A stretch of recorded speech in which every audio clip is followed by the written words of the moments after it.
the great and powerful mystery. And I am Jay. Just Jay? Just Jay on this documentary that you're going to enjoy today.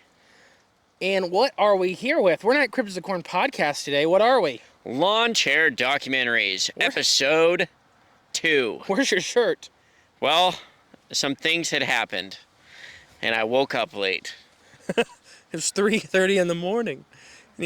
No, so we're gonna take this. This is all about hyenas in North America, specifically Appalachia. But we do get at the very end into some other places around the world, or around the U.S. That's the whole world, right? Right, yeah. Yeah, at least for amphibians, U.S. and China.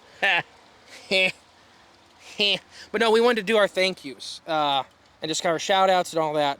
Once again, thank you for all the people that sponsored the Kickstarter in the summer. We do appreciate it. We've been enjoying this. That's where the documentaries have come from. Yep. And the filming of conferences. And that was a big thing a lot of people wanted, is just to start filming conferences, at least so people could see what they are, and then see if they want to come to them or not. Now, we got a real big thank you for Kirk and Jackie, Chief Cornstalk. Our Chief Cornstalk, Chief of the Corn Cult. Chief of the Corn Cult. They run You Big Apes, the best Bigfoot encrypted merchandise you'll buy. I can't disagree. They also have OutdoorPolyFurniture.com, and that's who donated these amazing chairs, our lawn chairs, and the table to go with it. You get a discount if you use our code CORN at OutdoorPolyFurniture.com. Oh, well done. So thank you guys, You Big Apes. We appreciate you guys greatly. They've been a long-time supporter of ours. Oh, since the beginning. Since literally 2 weeks into doing a podcast. Yep. Yeah. So we just wanted to take a minute and thank everybody, and hope you guys enjoy the documentary. We're going to tie the bus in with a lot of this stuff now, which you guys will see in the next scene. So hopefully you enjoy the Cryptids of Corn Lawn Chair documentary, Party Bus. Anything to say before we let the show roll? I say let's party. Let the show roll. Welcome back, guys, to Lawn Chair Documentaries. And our newest edition. The newest edition, the bus. We are in a bus. We're in the Cryptids of the Corn tour vehicle. And this is going to introduce a new segment to these lawn chair documentaries. Ooh, what's this segment going to be called? Bus Biology. Sounds nice. Yeah, the big old couch in the bus, and we don't have to carry it anywhere. Yeah, I like that idea. Just kind of comes along. This ain't going in a river.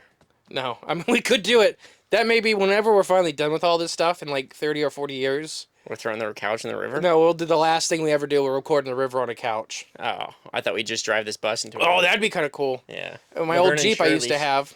Laverne and Shirley style. I used to ride. There's a picture of me in the bus, not in the bus, in the Jeep I used to have fishing in the middle of the river. Oh, there you go. But no, Bus Biology. So the Hyena documentary. We're all here talking about hyenas. So I got the notes on my phone. We're very professional. First thing we're going to talk about are the types of hyena living and recently extinct. Okay. Because that kind of matters for this documentary. Because a lot of the stories you're going to hear coming up involve spotted hyenas or brown hyenas specifically. But are not limited to those two. But those are the two main groups we're going to talk about. But the brown hyena is our first guy we're going to talk about. All right. And it's Hyena boranidae. The spotted hyena, Carchia. One of those names where it's the double.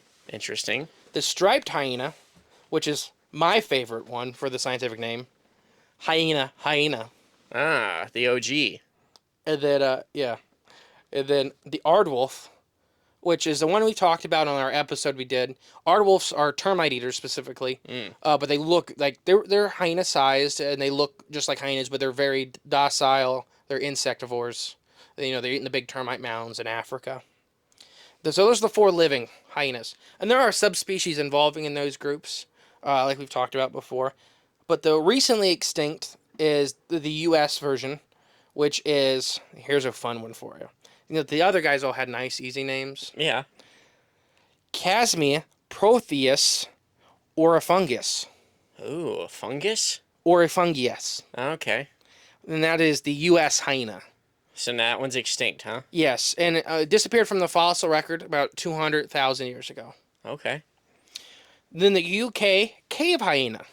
Oh. I'm not giving the scientific name for this one because I got tired of scientific names. Me too. How long ago do you think he went extinct? 50,000. No, 20,000 years ago. Very good guess. less than 10,000 years ago. Oh, that means he ain't extinct. Now, that is getting into, and extinction with these dates varies upon species. Like, you talk about the coelacanth that disappeared, 68 million years ago, and they're still around from Right. the fossil record. That shows you the fossil record can have pretty big gaps in it. You mean it's not set in stone?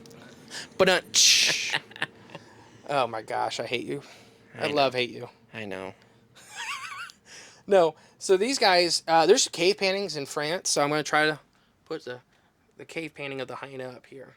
But these guys were a big part of early European life. There's tons and tons of human interaction with these guys, and even some of the early, later ones, like the Beast of Gévaudan, that may have been a late hyena. Okay. This wolf-like creature that was killing a lot of people, eating the back of the skulls. Yeah. Which is a big part of hyena biology. They like brains. Give me your brains. So like zombies. Well, that's an old song from Billy and Mandy, the Grim Adventures of Billy and Mandy, Cartoon Network. Haven't seen that in a while. Mm-hmm. That was their movie. They had a movie. It was an alien Eating brains. and he was a brood brain, and he just added brains to become smarter. Oh, That was a song. Give me your brains. It turned my stomach as a little kid because it was kind of gross. Oh. Any questions about those? Or any thoughts, comments, concerns? Now, are these American hyenas part of any of our sightings we have coming up? I think they could be. It's definitely a possibility. We'll hear in a minute in the biology and behaviors we'll talk about. We'll bring up Bill. And I think a lot of our hyenas may be more responsible the same way we got Bill versus the extinct species surviving. Gotcha. I think it may be a little bit of a mix, but I think there's a good idea that it may be because of comic books. Ah, I see what you're saying. Always blame comic books. Yeah, it's Stan Lee's fault. All right.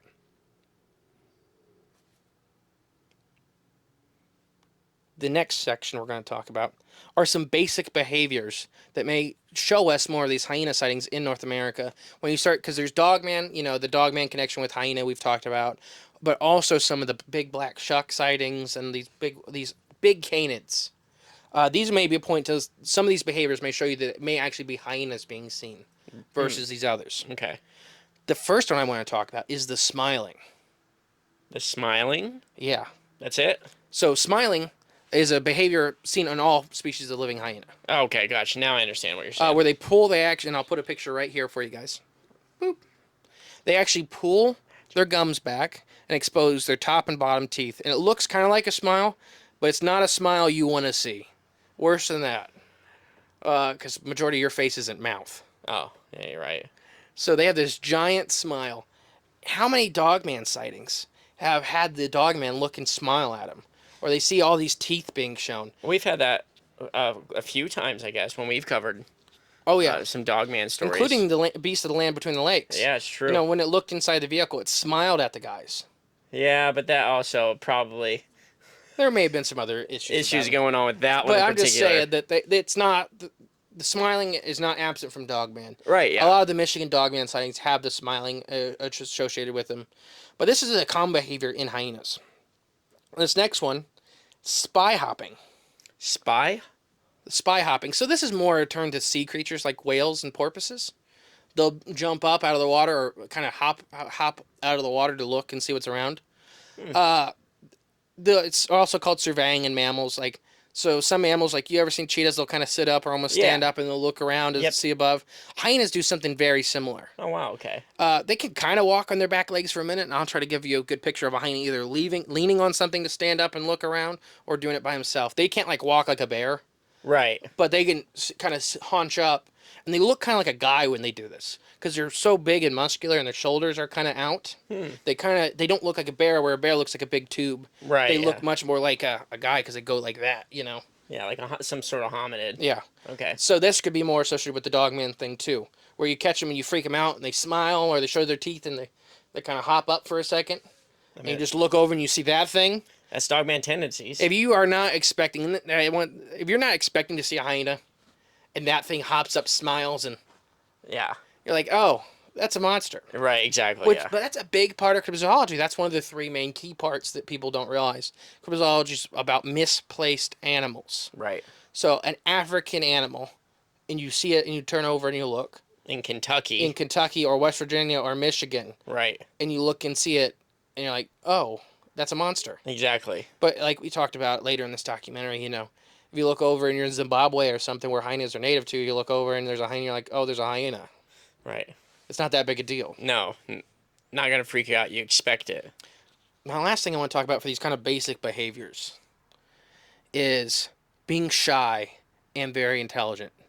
So you see all these African documentaries, and hyenas are kind of portrayed, like especially in like Lion King and stuff like that. They're kind of portrayed as goofy and not the Right. smartest predators. Hyenas are extremely active predators. They're extremely intelligent. They're quite capable of killing lions and other big cats. They mostly do that in numbers. But hyenas have a weird trait when they're by themselves or when they're just in a couple. They get really shy and secretive. When these big packs, they're out in the open. They don't care if they're found. Mm-hmm. They make a lot of noise. When they're by themselves, they go quiet. And they take much more of a big cat role, like a leopard or a jaguar. Where they get really reclusive. They stay in the shadows. Yeah. But they're still quite able to eat carrion. Rotting flesh. Roadkill, and that's going to be a real big factor in this documentary. That they may be walking that line in between big cat and carrion eater. Gotcha. What do you mean by carrion Carrion eater? is just a fancy word for dead things. Okay, that makes a lot more sense. Carrion is like, we call them birds, like carrion birds, Yes. or vultures and buzzards and Yes. stuff like that. The cocks aren't very much often carrion birds, but yeah, carrion just means dead stuff. Okay. Any questions or thoughts about those basic behaviors? Oh, no, that's informative. It's good to know these going into some of these sightings you're about to hear soon. All right. The U.S. pet trade is kind of the next little bullet point I have. Okay. This is where I think we got a lot of our U.S. hyenas.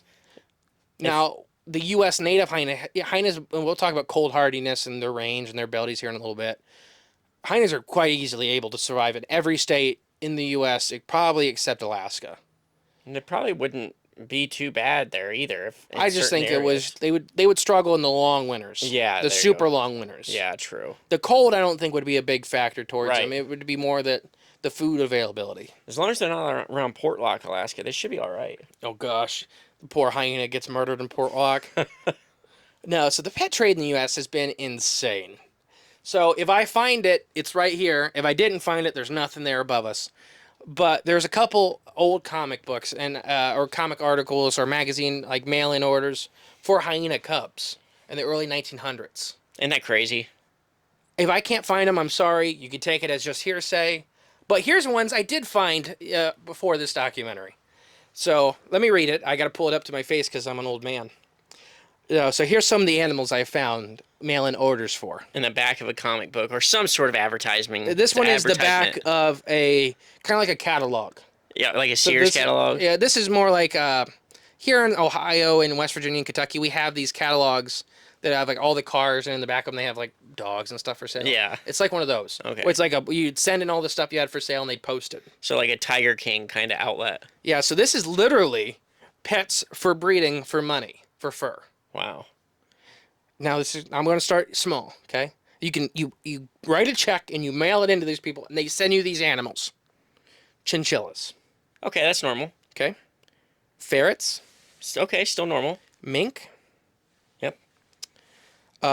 spotted hyrax, which is the little mammal, I don't know what that is. porcupines, Okay, now we're starting to get a little weird. badgers, Very weird. wolverines, Okay. beavers, Oh, that'd be cool. armadillos, Wait, what would they use an armadillo for? I don't know, giant river otters. What? It gets better. 4 different colors of fox, and this is an old article. Yeah. And so I think they mean species. Yeah. Bobcats. Okay. If you buy the pair of bobcats, it comes with a free How to Breed and Raise Bobcats book. Oh. Mountain lions. Now, in today's age, you'd have to pay extra for all that. Yeah. But back then, mountain lions. My old neighbor, my grandma's neighbor, when we were growing up, had a mountain lion, and he kept it. She may have ordered it out of this. Yeah, no, well, this guy he kept it in a cage in my grandparents' barn for a couple weeks. We weren't allowed to go out there. I wonder why. Yeah. So mountain lions. You can order pumas. Gosh. Black bears, Well, okay. grizzly bears, No. and lion cubs. They'd send you grizzly bear cubs and lion Yes. cubs? Yeah, so my grandpa's dead now, so I can share this story. Okay. He bought a black bear one time. Okay. Just a cub, right? Yeah. Okay. I don't even know what possessed him. Because that It was was probably one of these articles. No, he bought it on the side of the road. Well, then how could you pass something like that? Yeah, it's like $25. You're never going to see that again. Of course you'd buy it. Because it's when the Ada still had a zoo, Yeah. and he's like, if they have a zoo, I can have a zoo. Oh, no. And he came home with a black bear. And then about, I think, 4 or 5 days of having a black bear destroy his house. It wasn't like a tiny little baby. Yeah. It was still a cub, but big enough to destroy his house. He's like, all right, he gave it to the zoo at Ada. Oh, wow. So those are animals I could find articles to buy. Yeah. African lion, black bear, grizzly bear, wolverines, badgers, foxes, bobcats. Badgers is crazy. Giant river otters. And that's crazy, too. Who would want that? And there's tons of small mammals, too. I kind of, prairie dogs and all kinds of weird little mammals. Those are kind of neat. I wouldn't mind having a pair of prairie dogs. That'd be enjoyable at home. They still sell them at reptile shows in Ohio Yeah. and stuff like that. Seen videos I of think they're pets. Yeah. There are animals that are pet quality and animals that aren't pet quality. You ever seen that video back in the day? It was a meme, and it was like, dun, dun, dun. That is a marmot, I think, Oh. which is not a on prairie this dog? list. You could buy a marmot. I always wondered A what that pair was. of bobcats Yeah, that's nuts. was $175 with the book. Good deal. I would have bought it. Yeah, with the book. Well, inflation nowadays, that's probably a bit more. The river otters were $375 for a pair. Wow. And the little caption for the giant river otters is "Clowns of the Wild," Yeah, sure. as they murder caimans and anacondas. So very clown-like. Clowns of the Wild. All right, but this brings us back to Teddy Roosevelt.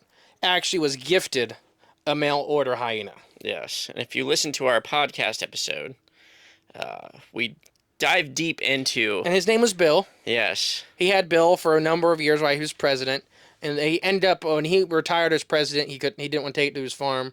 So Bill was at the National Zoo there in D.C. for a long time. Yep. He died of old age. He lived a good life. But he would walk with a chain around Bill's neck. Like he had a chain instead of a collar. I wonder when we'll ever have a president like that And again. Bill would beg for table scraps. I was reading all these stories Yeah. about these visiting dignitaries that would see like this hyena at the table begging for table scraps. How could you not give it to him? You would give it to him because he'd take your arm if you didn't. Exactly. It's like, no. Bop him on the nose, tell him no. Yeah, right. No, so I think a lot of this is how we got our hyenas. A lot of animals were not illegally imported, were imported due to these magazines and stuff like that. It was a big problem up until 1976. What happened then? Some laws changed dramatically, Okay. where you couldn't mail order a lion. And I'm Or a all for owning grizzly all bear. kinds of wildlife. Don't get me wrong. Right. Proper permits. I mean, just some things aren't meant to be domestic, like If you put into your house. if you want to own lions, I think the permit should be quite costly because it shows that you can afford to care for said lions. Yeah. The problem is tigers are that's like Lion King, Tiger King. Tiger King, whatever he was. Lion King's a movie. That found out you could buy a tiger cub for $2,500, and then that was during the C word, and everybody got stimulus checks, and everybody's like, I can go buy a tiger cub. Wait, he only did that recently? What do you mean? Bought all them tigers? No, that's when the documentary come out. Oh, gotcha. Yeah. So Okay. Bill, President Roosevelt's pet hyena, Yeah. was a mail order hyena. Nice. The ship captain, I do have a funny little thing because Bill came in and I was supposed to be a cub, and I was doing some research. I actually found out Bill came in pretty big. Oh, so He was a juvenile male. Yeah. And then the ship captain that helped bring Bill and several other hyenas over picked Bill out specifically for President Roosevelt. And he is quoted as saying, He's gonna have his hands full with this one. And I think he took very well care of it, if I'm not mistaken. You know, some of these presidents, you know, they have dogs, but if you're a dignitary visiting, And you have a hyena sitting and there's across from you and there's a hyena just in the White House, with a chain wrapped around it, like held onto by the president. and the president just looks at you. If he wants your turkey leg at dinner tonight, give it to him. Yeah. He bit the Secretary of War's arm off. All right. Anything to add for the pet trade? No, I Being mean, a big influence in this. yeah, we know it was happening. We know it was a bigger, a more common widespread trade back in the day than it is today. That's for sure. As far as these exotic animals that you should not be owning in your house, so we know that was happening. I mean, there's other things that we know too, that like certain birds that were brought over, like Oh yeah. I mean, a whole bunch of animals that are just happening, brought over, imported, whatnot, and then being released by their owners, or they're escaping, or put in the zoos and then they're escaping. yeah. Like there used to be like mail order finches and all kinds of stuff. Like you could order. Shoebill storks. I don't know if you could ever order one of those mail order because how rare they were before the Yeah. giant illegal poaching trade. Well, there's that too. But yeah. All right. Next thing I got for you on the docket: cold hardiness and altitude. So this is kind of a misconception, and it's nobody's fault. But when you think of hyena, you think of the savannah, you think of the Serengeti. You know, think of arid places. You think of almost deserty regions. You know, Right. You think of the Lion King. you think of the savannah. Yeah. You know, big grasslands. Yeah. Hyenas are found everywhere. Even the species we had today are quite cold hardy. So I have some quotes for you. For you. I gotta read. So they're native in the Middle East, Asia, and even southern Siberia. Oh wow. Okay. They've been pretty much wiped out in that range of the modern day species. But spotted and striped hyenas were native all the way up to northern or southern Siberia. So quite capable. Hyenas' preferred habitats are grasslands, woodlands, forest, subdeserts, mountains, as high up as 13,000 feet. That's pretty high. All of Appalachia. Yeah. It's very hard to get, I'm not saying all of Appalachia for sure, but it's very hard in this side of the country 95% of it. 99% to get above of it? 13,000 feet. Yeah. Yeah. I can't think of anything. So they are a high altitude species. Yeah, so right there, that tells you that they're fine with the cold. They're fine with the high altitudes. They can handle it, is what you're saying. Yeah. So what do you think about that? I mean, it just their range is a lot wider than I perceived initially, so that's a good sign for some of these sightings. So let's say they get shipped over here and they got released. You know, when the hyena gets too big, He's gonna be fine. he's gonna be fine. And they're very resilient. They'll eat whatever. They'll eat rotting food. They're very active hunters as well, but they'll also eat rotting food. They don't really care. Yeah, and they just got brought over in mass number like every other animal. Mm-hmm. But they were one of the ones that could take hold. Right, exactly, yeah. You know, if you release a whole lot of giant river otters, which are Asian giant or not Asian, South American giant river otters, you'd know about it pretty quick. Right, yeah. And there's still some cryptic giant North America's giant river otters. There's some it's just floating around. Mm-hmm. No pun intended. All right. Anything to add to the cold? No, just resiliency. Check. All right. You ready for this one? Is this my favorite one? Yeah, reproduction. Oh, okay. Yeah, this is my favorite part. Hyenas. Now, if you have terribly small children watching this, you may want to skip forward about 5 to 10 minutes and just check back in. Because you're going to learn some biology. Hyenas are incredible animals. They're also incredibly graphic animals. Sure. They're one of the hardest mammals to sex because both males and females have what appears to be a penis. So in the females, it's a large pseudopenis. And they will assert dominance with that pseudopenis onto the males. They'll actually get on top of the males and hump them with their pseudopenis. And so if you're watching it from afar away, you just because you see animals humping each other, you can't tell who's who. Yeah, I mean, you'd assume it was the male, but It's not true for hyenas. not at all. So the parlus is a female hyena. It's the part of the pseudopenis. Is a fancy word for that. Yeah. the hyena's birth is no laughing matter. We'll talk about that in a minute. I Huh. had to include that joke. I had it written down. But no, so the mating rituals are pretty complex. It involves actually a lot of bowing. If you watch Animal Planet stuff like that, they show a lot of the rejected males because the females literally like gut them. Jeez. I've seen them like bite off. There was a really really graphic one. Hyenas having a giant bite pressure, Yeah, it's very hard. and he was trying to do his dance for her, and she just grabbed at his ear, but got its skull, and just crushed a part of his skull, and he was running around with like half his head off. Jeez. Yeah, hyenas are graphic animals. Yeah, don't do that dance ever again. Yeah, well, he didn't. Yeah. He died. He did. He did die. The But no, dance so that a lot of it cost him his involves life. males bowing and stuff and doing this like little dance with their tails up, and then the female will basically allow the male to mate her. Hmm. Birth. Oh boy. If your female reproductive organ, the vagina, is turned into a pseudopenis, you can imagine giving birth through the birthing canal is very difficult. Like giving birth out of a regular penis. Yeah. Yeah, so it's interesting. It's So the most yeah. challenging part of the birthing process is they have to push out through the pseudopenis. So here's a little video to show you, and here's the credit down here. So let's watch this video together. Put mine. I'm not watching. Yeah. Too graphic for me. All right. If it's too much for you guys, I understand. They have a pretty average gestation of 110 days for a mammal of their size. It's pretty average. They give birth to a litter between 2 and 4 cubs.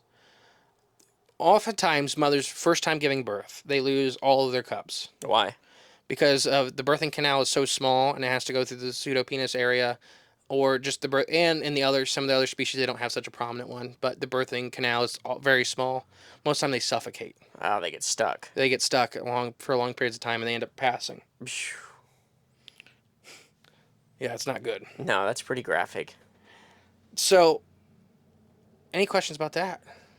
I hope you guys found that interesting. That if you didn't know that before, there's your Hopefully, you little enjoyed the little video. yeah. There's your little the thing you learned today. Something you can tell your friends. Something you can tell your friends. Yep. All right, let's talk about the extinction in the UK. Okay. So, right around 9,000, 10,000 years ago, a lot of the last megafauna went extinct around that time. There's a lot of evidence to suggest hyenas made it a lot longer than that in the UK. A lot of cave paintings that can be dated in their datable range Right. is much younger than the extinction event of hyenas, Okay. where they disappeared from the fossil record and such. They probably got in very low numbers due to the expanding human population in the UK, and just kind of became on the sidelines. They were always there, but they were in the shadows. Right. Became much less of a prominent animal. And as humans spread out, they went deeper and deeper into the Yeah. recesses of the woods. Yeah, so there's that one. What do you think about the extinction in the UK? There's not a lot of good reason for it besides the human expansion. I mean, that makes the most sense too. You take up more area, push more animals out. It's just the way. At that time, we were eating everything. I mean, Megaloceros went extinct around that time, the giant deer. I think the people in the UK eat just about everything. They just put salt and vinegar on it. And it tastes good. I don't know about vinegar, but salt's fine. Malt vinegar. Whoa. The extinction in the U.S. is more of a question one. Yeah, question mark. What happened and why? Because they went extinct in a really weird time frame. And What did you say, 80,000 years ago? like 200,000. Oh, 200,000. Okay. But that's argued. Some people put it all the way back to 1.5 million, and some people put it younger than 200,000. So it's argued because there wasn't a lot of fossils originally to begin with. Gotcha. And the thing with fossils is they're very inconsistent. And elusive. Yeah, like a lot of our T-Rex fossils come from a very small period in time because they all died at the same time. Because everything died at the same time. Right, everything, yeah. So these hyena fossils disappeared and maybe reappear. There's some bones that are being argued about and stuff, fragments. They're finding little tiny pieces and bits of these things. Yeah. The problem is they don't correlate with any major mass extinction or die off. Just kind of did it on their own. And their prey never went away. Their niche never really went away. So it doesn't make a lot of sense. To somebody like me looking in, to me it seems like maybe they had a number reduction, but I don't think they ever truly went extinct until relatively recently. and it may have been when the Native Americans crossed the land bridge to come here to the U.S. and stuff, and they really started putting the hurt on a lot of those animals, like the last short-faced bears, the last hyenas, the last cave lions. It's probably the Vikings. It could be the Vikings too. Yeah. They're like, oh, we just killed all of ours. Right. Yeah. Let's Let's go get over more. and kill all the Yeah. all of America's. What do you think about that, though? It's not. It's a big question. Right. Yeah. I mean, it is a mystery. I mean, I don't think we'll ever truly know the answer. It was fun to speculate. I'm leaning on the Vikings. The Vikings kill all the hyenas Yep, they did it. You heard it here first. from the J. That's right. That's all I have for you for behaviors in biology for bus biology. Oh, hope you enjoyed this section of bus biology. This is our first rendition of bus biology. So the next scene, I think we're gonna catch you in Lexington, Kentucky. Ooh, Have you ever been there? I think I've been there once. Yeah. All right, guys. We'll catch you in the next scene. Bye. Hey guys, welcome back. I am the great and powerful Mr. E. Who am I today? J Clone. Safari mode. Safari clone. Safari clone. Because we're out here. Not sure what in number the that. hills and mountains of West Virginia. The West Virginian safari. Yes. Well, we're hunting some stuff from the safari. Well, that is true. So now we're actually out here in West Virginia. You guys will see some really cool stuff here in a little bit. But West Virginia is one of our top 3 or 4 states that we've at least done in our research for these hyena sightings in North America. There's actually a lot of them, including some controversial stuff we'll talk about here in a minute. Ooh, the spicy stuff. But, yeah, controversial is always fun. But what do you think about West Virginia so far for this trip? I mean, we've been to Point Pleasant many a times, but in this certain area, I mean, it's just hilly and rural and very pleasant this time of year to drive around and see. What? Point Pleasant is very pleasant. Huh? Point Pleasant is very pleasant. Oh, but I didn't mean to do that, but you are correct. You're not wrong in that statement. It's super nice here. We got lucky with the weather today too. I mean, it's just really pretty here, especially in this. Is it a state park we're in, or just a? I think it's just like a county park. Just a county park. It's super nice here. It's gorgeous. Mm-hmm. And we'll try to maybe even have Jay walk around here in a little bit and film some stuff, just like the gazebo and everything out. They have weddings here, and it's just a gorgeous little park. Really pretty area. You'll hear more about the park later. Oh yeah, and what was found around this park too. That's pretty cool. But West Virginia is just, especially the like rural Appalachian parts of West Virginia, you can really get a sense of why stuff can hide in these hills and mountains. Oh, for sure. Like literally, we're in this park, and Jim, right? The guy that just walked up to us and talked to us? Yeah. Alien Super Jesus. Alien Super Jesus is his Lead band. singer of Alien Super Jesus. I believe his name's Jim. But he was telling us about Bigfoot encounters and stuff like that in the backside of this park, which you guys may hear about on the podcast side of stuff. Right. But it just is, you really get the feel of like how these animals can hide out here. Oh, yeah. I mean, they have bear and they don't see them. Yeah, I mean, just even driving over the hills, you don't even know what's around that next hill once you get to the top of it. It's just so hilly. I mean, literally anything can be hiding right around the corner. All right, you want to get into some controversial stuff with West Virginia and hyenas? Ooh, okay. So on screen, I'm going to put the pictures up above us. So according to, and I know you can see those pictures, can't you? Oh, yeah. Well, not yet. You haven't put them up there yet. Bloop, bloop, bloop. Magic. There they are. All right. So in 2009, it was claimed, mostly on Facebook posts and stuff like that. So I'm going to be right up front with everybody. I can't substantiate this either way. I can't substantiate the debunking either. Mm-hmm. It's a lot of he said, she said for either way you want to go. But a local hunter had killed a mysterious animal. It was kind of like the title of the post. It was in 2009. There was a series of dog killings here in rural West Virginia. And a group of guys got together to kill the animal that was killing their dogs. But a lot of people thought it was a bear with rabies or something like that. You know, Mange, perhaps? Rabies is the one that affects the mind. Oh, okay. Mange makes you itchy. Oh. Oh, you just look crazy. You look crazy. Okay. Yeah. But they thought it was maybe that. They shoot this animal, and it turns out to be a brown hyena. And as you can see from the pictures, it's quite large. It does look pretty big up there. 250 pounds. So here's where the controversy comes in, is that some people claim that this is actually a big game hunter on a ranch in Africa that hunted this hyena in their homeland. They said, like, they talk about the logo and the hat and the safari pants. Mm-hmm. I'm going to be real frank. There is a logo on that hat. I don't know how anybody could tell what the logo says or anything like that. Or as you guys can see, it's very much just a a smudge. Maybe someone had some high quality photos that was scrubbed from the internet. That could be. Probably. And then, if it's not though, but a lot of other people came forward and said, no, that was in our town. This is, and it's what he said, she said stuff. Like, no, that's Gary from the bait shop. That people said stuff like that. Yeah. Or that we know it was killed in our town. Like we were all like it was the buzz of the town the whole next day. Right. So there's a lot of that stuff with this story. What do you think about that though? I mean, it's from, well, what I know and what you'll soon find out. Very certainly there's something running around this area. There's definitely hyena in this area. So for that post, whether that post was from Africa or not, at the end of the day, doesn't really matter, because we do know they are in this area. They've been in this area before. We have evidence. So if that photo was authentic, that just even further substantiates it. See, I think it matters because it's a big, mature brown hyena. Yeah. And in healthiness, it shows that they're not surviving; they're thriving. Okay. So it's not some lost pet of recent. It's probably that established population, like we talked about at the beginning of this documentary, that from either from the 1900s or they just never did go extinct. So there's a little bit of either or with that one. So I think that animal would prove that there would either be there would be a population. It's an adult female. It was very heavy, so it shows that they're in good health. They're surviving well. Another thing is the attacking of the dogs.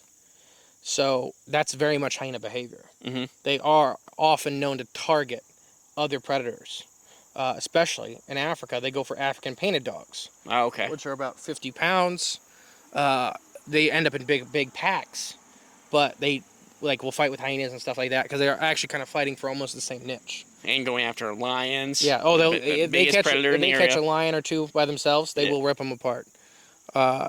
So, to me, that the story has some pieces that may speak true, but like I said, I can't substantiate it either way. Can't corroborate. You can't disprove it, or you can't prove it. Right. The people that are trying to debunk it don't have any more than the hearsay of the people saying it's real.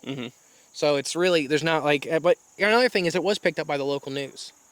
And people did talk about it, but they can spear from Facebook and stuff like that. Right, yep. Because that's where the post originated, was Facebook. And, local news will just put on anything that they're told to put on there. Yeah, so. It happens a lot. Yeah. All right, guys. Jay insisted we move the chairs for this next scene. I just, you need a little change of scenery in life. Every now and then, you just got to pick up your chairs and move somewhere else. So I'll tell you what. If you can identify every duck species in the background of this whole segment for West Virginia, I'll send you a t-shirt. What are you going to do, zoom in on the film and... I know them all. Well, yeah, because you can see them.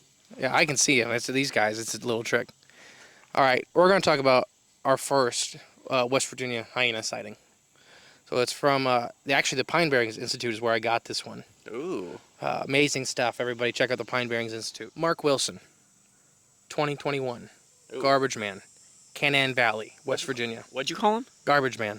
Oh, he was a garbage man. Yes. Not a garbage No, man. He's a nice man. Nice man. He was a garbage man for work. Oh, okay. An employee of the sanitation unit. Okay. So you're coming out hot. No, he was a good man. As far as I know. I don't know. Probably was. I believe it. So, Canaan Valley, he's an early morning garbage man picking up trash. He's on his last load. He gets it in the bed of the truck. And he starts driving home through Canaan Valley to go drop it off at the landfill. So as he's driving, there's this giant creature off in the field. Just standing over there. And it starts running at the road. And it's running. He can't tell what it was. He thought it was a kind of a dog thing at first, but it's massive. Then he sees on the edge of the road a dead deer. And the thing runs right up to the dead deer. And by this point, his garbage truck is almost at a stop because he's frozen in fear. This thing runs up and stands over top of the dead deer, claiming it. He said it looked just like a brown hyena, except he says it looked like its teeth didn't fit in its mouth. It had so many teeth. Okay. And its feet were weird. But it was standing there. It wasn't scared of the truck. And it was standing over the deer. And then he's frozen in fear. The garbage truck's parked. He's in the truck. He's so scared he's still frozen. And then the hyena-like creature, he said it was like the size of a donkey. That's pretty big. It's massive. Yeah. Grabs the deer in its mouth, picks it fully up, and takes off back across the field.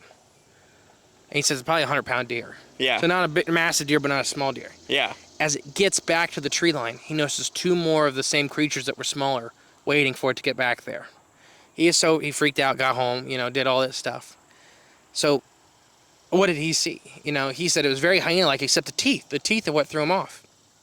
Now I'm going to tell you a little secret about hyenas. Uh-oh. This is where it comes in. This is where the magic happens.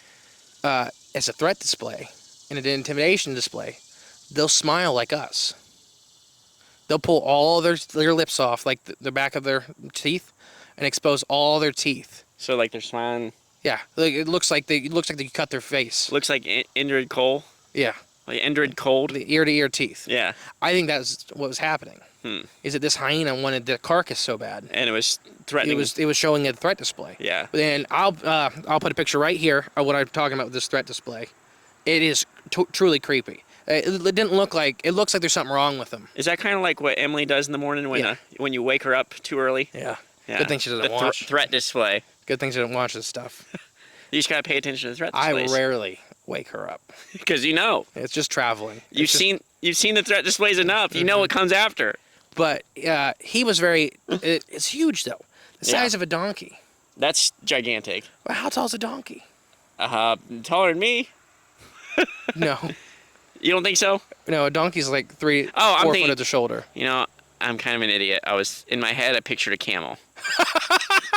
So that explains that statement. The complete opposite large mammal. I had the hump, the hyena's hump in your head. So in my head. Camel. So I immediately went to camel. I was like, that's a big. I'm like, hyena. I know you're short, Jay, but what donkey's taller than you? No, donkey's about 4 foot tall. That makes more sense. Yes, that's probably more accurate. Yes, that's what you'll hear about here in a little bit, about 4 foot tall at the shoulder. But that is an achievable height for an extremely large hyena. Right. And I'm talking about a very large hyena. He describes it as having like a mostly brown tan coat, but having black spots. Okay. So, as far as the North American hyena sightings go, we don't seem to have one species over the other. It definitely seems, if you add them all up, we definitely have more browns, which are the bigger guys, the more flat coat guys. Okay. But spotteds and stripes are seen. And it seems to me the more colder the climate is, the more likely you're going to see a striped or a spotted. Why is that? And and the more mountainous terrain, you more see browns. I have no idea. Okay. Browns would generally do better in the colder climate because they get larger. Larger mammals tend to be more well off in colder climates. Right. But it could be something with actually being able to hide and food availability and stuff like that. That makes sense. And the Midwest is a big thing for them to conquer. We don't have the terrain. We don't have the forest habitat. We have the food. We definitely have the food for them. But it's more of that transferring from population to population. Right, yeah. Makes sense. So what do you think about that story? Oh, well, the 4 foot tall. Mm-hmm. Seeing the garbage. Brown. Yeah, it wasn't. The garbage. He says he was not scared of his truck. It was not scared of him. But it didn't sound like it. And that's a very hyena thing over food. Yeah. And the 2 young ones could have been babies. They also could have been males. So like we talked about at the beginning of the documentary with kind of some hyena biology and the hierarchy systems, is that males are often subservient. Like the females run everything. Right, they're the dominant ones. Yeah. And then it could have been her breeding males. And it could be, because she'll pick which one she breeds with. Yeah. And the females are oftentimes a lot larger than the males. A lot more aggressive. Right, the females kind of take charge of the breeding process, right? Mm-hmm. Pseudopenis. That's the name of the second name of this documentary. Pseudopenises of North America. Interesting. Fear the great pseudopenis. During the biology scene, don't worry. You'll see. You'll understand. You'll understand. If you're watching this out of order, that's the only way. Because that's first. No, so what do you think about... So you've already understood. You've already understood. I put a pseudopenis on screen. Okay. Because I don't think when we did the podcast version, people believed me. Right. Well, now you will. Now you will. What do you think about that, though, with the garbage truck and the deer? The picking up the deer whole and running off? Mm-hmm. I mean, they will go cache food and stuff like that. I mean, it fits the MO, of hyena behavior. So it's not like I want to sit here and say, like, anyone telling these stories are full of it, making it up. But it sounds, from what it sounds like, a legitimate encounter with actual behaviors that hyenas display. Whether they display them in Africa, I'm sure they have the same behaviors over here.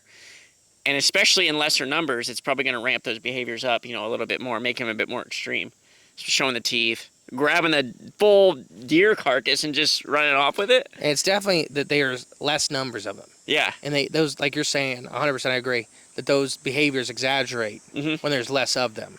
They get much more aggressive over food resources. They get much more aggressive, but much more secretive as also. Because they have to be. Yeah, they have to be or they'd be dead. Right, exactly. Like we talked about in the previous scene. That one that maybe got a little too aggressive, that maybe got a little too territorial, and it got shot. If you want to believe that story, right. It ended up dead because of it. Exactly. But doing what hyenas do, taking out other predators, which were the dogs. Pretty good at it. Got a pretty strong bite. Yeah, and they eat whole bone chunks. Yeah. Their digestive acids are amazing. They have to be if they're eating bone chunks. And yeah, so in the next scene, we have a very special guest with a very special story encounter. So please get ready to welcome him on, and we'll catch you in the next one. So we're joined here with a special listener and a special guest at the show, Chris Stewart, who has gladly shared with us his encounter of a hyena in this area. And speaking of this area, Chris, would you introduce to our audience where exactly we are and this kind of tell us about this location where we're at? Okay, we're in Nitro, West Virginia. This is Ridenhour Park. We have a nice little lake here. You can kayak, fish. I mean, it's nice. It's pretty beautiful here. Yeah. Yeah. There's mountain trails you can right over our shoulder here. You can go take trails. They actually have cross-country meets here. Okay. So, pretty, The Nitro High School? yeah. Okay.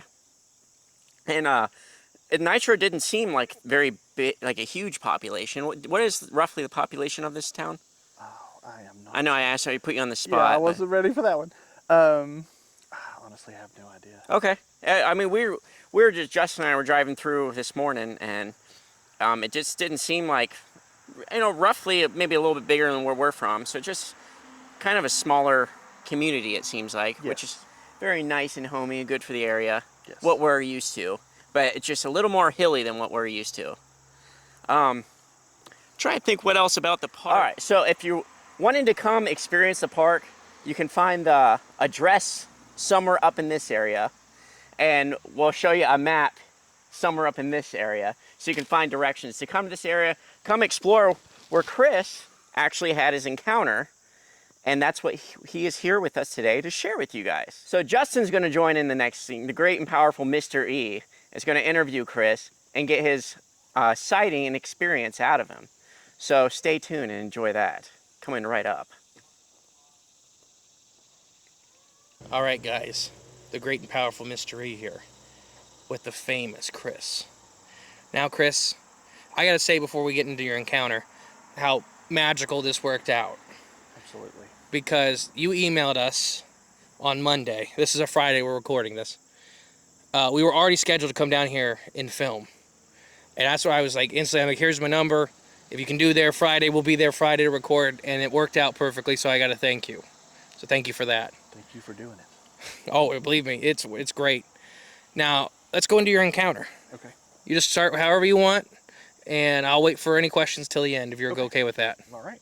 All right. It was 2019. It was a late night. Walmart was still open all night, so I did a late night run. It was about 2 o'clock. I was headed back from Walmart. I live in Poca, which is off exit 45. So I was westbound, took the exit 45. It bends kind of straight at first and then bends to the right. So as soon as I got to the part where it bends, I see over to my left weird ears I didn't recognize. Well, I recognized, but didn't make sense that's what it was. And I was like, whoa. And I started to slow down and I looked to make sure, no one was behind me because I didn't want to cause an accident trying to see what was going on. And I had to go past it. And as I went past, I could see that it was a hyena. And I thought, what am I seeing right now? Why is there a hyena here? And I was trying to think, is there any other kind of animal in West Virginia or around anywhere here that would look like this? So, I don't know. I went on past it just a little bit before I could stop and I look in my rear view to make sure nothing's still coming. I'm trying to, look around, and I see it cross the road right behind my car, probably, I don't know, 15 feet behind my car, and I could just see that it had the slope back, and I knew then, I was like, wow, this is really a hyena. And I wanted to try to like go back around to see it, but the only way that I could do that was get back on the interstate and drive like 3 miles back to Walmart, get back on the interstate and drive 3 miles back to the exit. So I thought, there's no way this thing's still going to be standing here. So that's really the whole thing. And but it's very, from all the research we've been doing and all the people we've been in contact with, that's a lot of the encounters. Mm-hmm. Is road crossings, very brief, but a hyena is such a distinctly shaped Yes, animal. absolutely. Bears, they have a little bit of a slope to the back, but not. I mean, black bears are the only thing we have down here. Yes. And are there a lot of them in this area? No. I didn't figure. And they have technically a slope back, Mm-hmm. but it's very close. It's a lot less of an incline than when we're talking about hyenas. Now, when you seen this creature, how at the hump or the shoulder, how tall would you think it was? It was above where the guardrail was, so it came out from the guardrail. So the guardrail was about this high, and it was probably about this high, like So at least a foot, foot and yeah, a half. so almost 3.5, 4 feet. Yeah. So that rolls out a lot. A 3.5 to 4 foot tall black bear at the shoulder would be close to world record size. Yeah. And hyenas aren't only get to be 250, 300 pounds, but they're very tall, Yes. thin animals. And black bears are much more rotund. And you talked about the ears, and that's definitely one of the things people talk about. It's the very distinct shape. Yes. They almost look friendly until you. Right. Yeah, it's one of those animals that really kind of look like they're cute and cuddly until they're not. Right. Now, we talked off camera. I showed you the types of hyenas, so for everybody at home, I'll have images of the types and the name underneath them. And there'll be two at a time, because there's 4-ish species of hyena. And I say ish because there's subspecies and stuff like that. What one of the pictures we showed you felt was most closely like your hyena? It was the brown.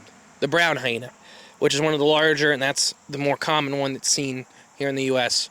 So there are spotteds and stripes seen here in the U.S., but the name implies they're definitely more distinct in pattern, especially the stripes. The stripes. Did you have any fear or looking at an animal that was so unknown to you? What was kind of your guts telling you about this? I really didn't know what to do. I was like, do I tell someone there's a hyena? And I don't know. It really messed with me for, I mean, probably a good couple hours. And as soon as I got home, I told my wife, and I was like on the internet Googling what could this be? And then I like just looked up hyenas because I knew that's what I saw. Mm-hmm. And I keep nailing this home because we've talked to several people now that have seen hyenas through Appalachia and Midwest, and they all say the same thing. Like, it's such a distinct animal. When you see a hyena, it's a hyena. Now, here in West Virginia, we talked off air about the bear killer, Mhm. which is a sloped back, a lot of people say is a bear. Now, by the time this documentary comes out, a couple months ago, we did an episode on the African Nundy bear, which is most likely a larger cousin of some kind of hyena. And I kind of wonder if it's the same thing that's happening here in the U.S. This big bear-like creature that's killing other bears has the big slope back, the more canid-shaped head. That's how they're reporting it. Hyenas are notorious for taking the opportunity to kill other big predators. And it's not even big predators, like African hyena dogs, and hyenas get in fights all the time. And African hyena dog, a big one's like 30, 40 pounds. The problem is there's like 60 of them at one time. There's not, they're like little piranha. Or, they'll take out lions. That's kind of the famous video of the couple big male lions getting ripped apart by a whole, pack of hyenas. Because they're just like that. Oh, it's a dog barking. I thought we were getting Bigfoot. Whoops. But yeah, so how did you come to find us with the hyena stuff? Well, I started listening to the podcast and heard you mention the hyena, and I was like, wait, what? Okay. So then I went back and searched and found the episodes about hyena, and then I was like, oh, this is awesome. somebody knows what I'm talking about. Yeah. And it's just the amount of support we got off that episode, and that's why we're doing this next documentary about him. Is just crazy to me. So we talked a couple ways on that episode, and me and you off air talked about the couple ways the hyenas could be here. Mm-hmm. What's kind of your thought, the theory? And I don't really think there's a right or wrong answer. It's just I feel like they have to have been a pet and escaped, or someone just let it go when it got too big and they couldn't handle it. yeah. And like we talked in that episode, and we've talked at the beginning of this documentary, is during Roosevelt's era, you could literally order them out of the back of a magazine in comic books. Yeah. They were, I think I remember seeing they were like $4 or $5 for a cub. And the one year, the one company that we could find data for brought 3,000 of them over in a year. Not a lot of dead hyenas in pet cemeteries in the early 1900s. So where did they all go? And hyenas, we talked about some of their biology in that episode. And if everything works out, we'll have a really good biology segment in this documentary. But they're very different when they're in small numbers versus the big packs. That they become, when there's one or two hyenas, they're instantly a whole different animal. They're much more secretive. They're much more sly. They're very close related to dogs, cats, and weasels. So they very much, if they're big packs, they very much act like dogs. There's a couple of them, they'll start acting more like the feline or the weasel. They'll get really, really recluse. They'll start, becoming very selective on prey items. So why do you think it was on the highway that night? Or on the exit? I think it was just passing through, and that was just, I don't know, maybe the least resistance to get through that area was to cross over there. And if it came from maybe on the other side and up, because it would have had to get to that little area where it was. So, I mean, I guess just passing through. Now, would you be scared if you ran into it in the woods? Oh, absolutely. Yeah. I mean, I was scared of my car. Yeah. I think Missing 411 is a whole big hodgepodge of phenomena that's all under the same moniker. But I could definitely see in these hidden hyenas of the U.S. contributing a little bit. But one of my big things, they're always seen around roads. In almost all these cases, they're always seen around a road. And I'm kind of wondering if it's something to do with the carrion, the carcasses. Hyenas in the natural environment are scavengers as well as hunters. And it makes sense. Why would you go out? If your guts can handle digesting rotting meat and broken bones, why would you go out of your way to go get fresh kill when the lions only eat half of their carcass? Absolutely. So I kind of think that there's a little bit of that too. They patrol these highways and they patrol this stuff. Makes a lot of sense. Especially these early morning stuff. Yeah, there's constantly deer. Yeah, and there's constantly dead deer. Yeah. And then, our highway crews do a pretty good job of picking up carcasses, but there's a lot of carcasses. Yes. And they almost always go missing. Like, you pass the same one for like 3 or 4 days, and the fourth day you come by and it's not there anymore, and you're like, well, the highway crew got it. Or did they? Yeah. Or there's just one big freaking brown hyena came out of the hills of Appalachian, dragged off a deer carcass. Well, Chris, do you have anything else for this part? I want to thank you for reaching out to us. I want to thank you for sharing this with us, because I'm hoping this will get some more stories flowing. Yes. And like that episode did for you, to show you you're not crazy, that an African mammal that we think in our heads Right. can be here. And we know biologically they can handle the cold, they can handle, and they're very secretive. They're not the big laughing guys you see in the zoo and stuff like that. They can be like that, but that's when there's 50 of them, not when there's 1 or 2. But if you could say something to somebody out there that maybe seen something weird and they feel isolated about it, what would you say to them? Tell someone. Definitely don't keep it to yourself. I was excited when I got to tell somebody, because I really thought no one would know, and then when I found out people knew, it was amazing to finally tell somebody that I knew would believe that what I saw. Awesome. Well, guys, this has been this for the segment. I've been the great and powerful Mr. E, and you have been Chris. And we'll catch you guys in the next one. Hey, guys. Hopefully you enjoyed that amazing documentary. And to end this, we have a new segment called Sofa Sightings. Woo! And I am the great and powerful Mr. E. I'm Jay. I am Emily. And I'm Rachel. So, like I say, we wanted to include a lot of the Patreon members and the people that helped us get this stuff going in these documentaries. So, Rachel, being the first Patreon member ever, gets the first seat. So, how this is going to work is a lot of people sent these sightings in, and we're going to read them and go over them from around the country about hyenas. You guys ready? I was born ready. All right. This one's a long one. All right. It's Tom's. Hi, guys. My name is Tom. I am very cool and handsome. That's not the first time we've heard that, Tom. That's right. I heard that you were looking for hyena sightings. I may have seen one. This happened to me when I was driving on a rural highway near Arlington, Washington, sometime around 2004. It was nighttime, probably around 9 or 10 p.m. I was with a friend of mine who also witnessed the strange animal. While driving about 60 miles an hour, we were quite surprised to see an animal walking in the road on all fours. That we were all, and it was all pitch dark, and we were reckless teenagers at the time, so not paying attention to the road with any kind of thought. So I came to pretty close to hitting the animal before I swerved out of the way. I only saw for about 2 seconds, so this is why I can only say I may have seen a strange animal. Anyway, here's what I recall about the creature. It had 4 legs, medium length, dark, not necessarily black, maybe brownish hair all over it, compared to that of a dog the size of a Labrador, for example. It was very big. So compared to a full adult black bear, though, it was very small. When I first saw it, it was in mid-stride. There was something about it, the way it moved, it just was weird. Its stride was not like that of a dog. It was something more, it moved more like it was in slow motion. It was not actually moving in slow motion, though. The head was not easily visible. I think it was walking with its head kind of ducked position, so I can't really describe it at all. What stuck out to me was the shoulders.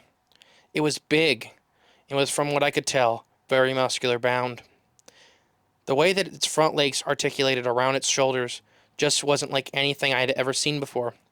I also remember that the front shoulder was slightly higher than the top of the hips, forming a kind of hunch or an apex of it. And at the time, I didn't have any animal in mind that I could compare it to. As soon as I saw it, it was already behind us and in the shadows. My friend and I looked at each other in stunned silence for moments, and then we continued driving. Not a word was spoken between us about the animal that night. I tried racking my brain over what it could have been until I listened to your podcast on the subject when it struck me. I might have seen a blanket hyena that night 20 years ago. That's all I got for you. Take care and keep up the good work, Tom. And thank you for supporting us, Tom. You always do. Yeah, thank you. Very cool and very handsome, Tom. We really appreciate it. Now, it's crazy to me, Jay, Yeah. before these gals talk, that this is like the same thing that's been happening over and over and over again. The whole documentary. These type of hyena sightings keep happening, with it running in front of, caught in the mid-stride in the road or caught in the road. And like we talked about already in the documentary, I don't know if it's dealing with that they are eating all these carcasses on the side of the road and you catch them off guard. Right. And it's a lot of highways. There are a lot of people driving really fast, you know. What do you think? I mean, I agree with you on that. I think we discussed it earlier in the documentary about them scavenging. That'd be a possibility of them, the reason for them being seen. So, very cool and very handsome Tom just gave us another perfect example of that. Emily, thoughts? I'm kind of on the same boat as you guys. I mean, it could be a hyena. Okay. Jay? Yes? To Rachel? Oh. So, Rachel, here, you hold it. I would agree with you guys. It sounds like it. Great insight. Any new flavor to add to the soup? No, Rachel can't do seasonings. Oh, that's right. Yeah, don't try to kill me. That's right. I'm sorry. What about, like, a mange dog?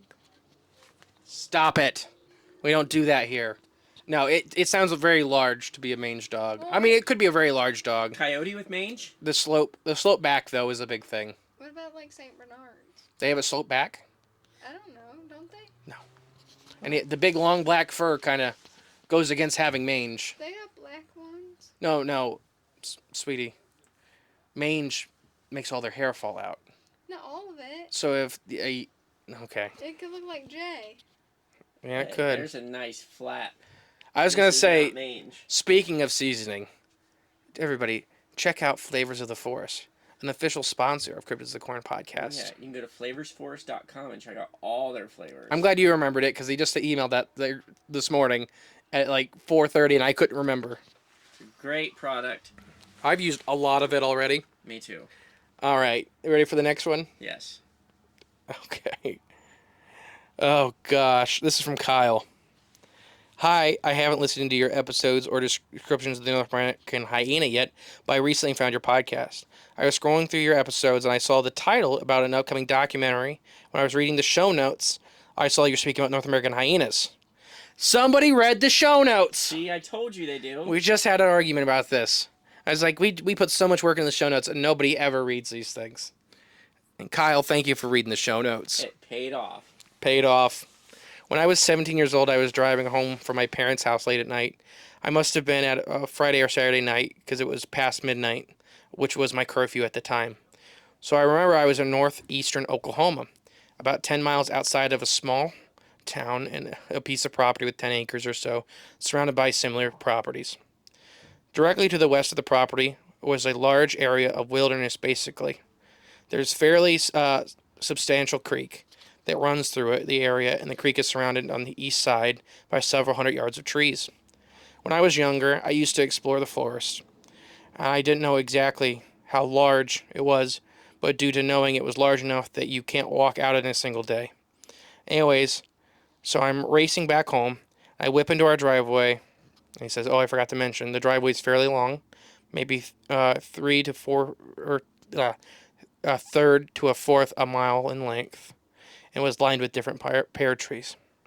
So I whip in the driveway. I have my headlights on, obviously. And then I see what at first I think was 2 giant deer. They looked exceedingly tall, and most of their height seemed to be from their legs. It was as I looked in their legs, it was ridiculously long. But for the split second before they darted away, I was able to get a pretty good look at what seemed to be their faces, and it was very canid shape. They honestly looked to me like 2 extremely massive tall foxes. But they were taller, and their heads would have been somewhere north of 6 feet. Really big foxes. Yeah, that's huge. But they seemed fairly slender, and their bodies seemed almost deer-sized, but a little bigger. They were red, like the exact color of a person's red hair or a red fox. And it was definitely not a deer. This is not a creepypasta, by the way. I do not think these things were not deer. I think I'm describing them as deer, like because the wildlife I was expecting to see eating those pears. So yeah, he's seen these tall, giant red foxes in Oklahoma. Now, do you want to tell? Me and him talked about this. I think I know what this is. Yeah, I think I'm. Here, I think we did talk about this, didn't we? Because I'm reaching the same conclusion you probably are, so I don't want to spoil it. These are probably maned wolves. Maned wolves. Which look freaky. I'll put a picture all over Emily. So there you go. So maned wolves are they have extremely long, slender legs. Mm-hmm. They like they're on little They look stilts. like giant foxes. Yeah. They look, and you've seen the picture. And me and him talked about it. He thought it could have been that. But thank you, because that's another, they're native to Central America. So Oklahoma's not too far away. No. But Oklahoma's got some weird wildlife problems.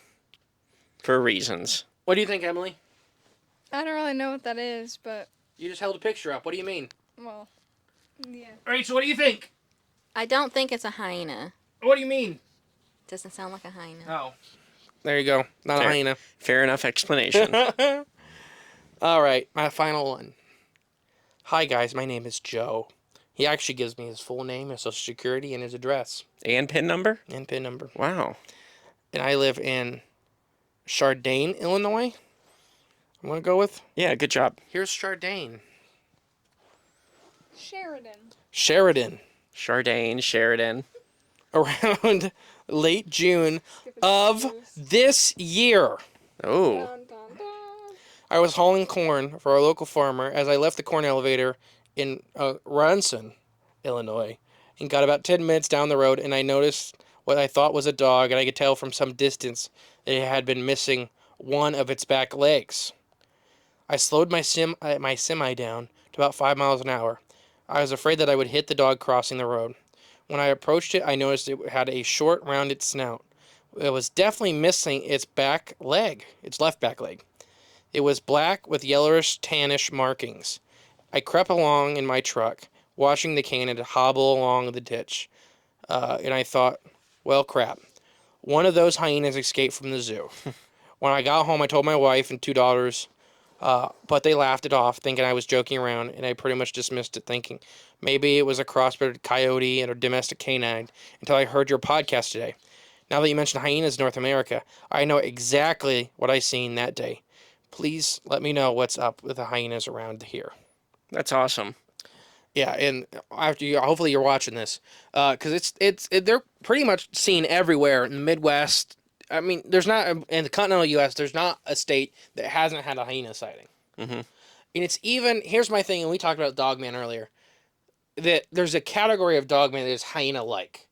And that's always now looking backwards into this.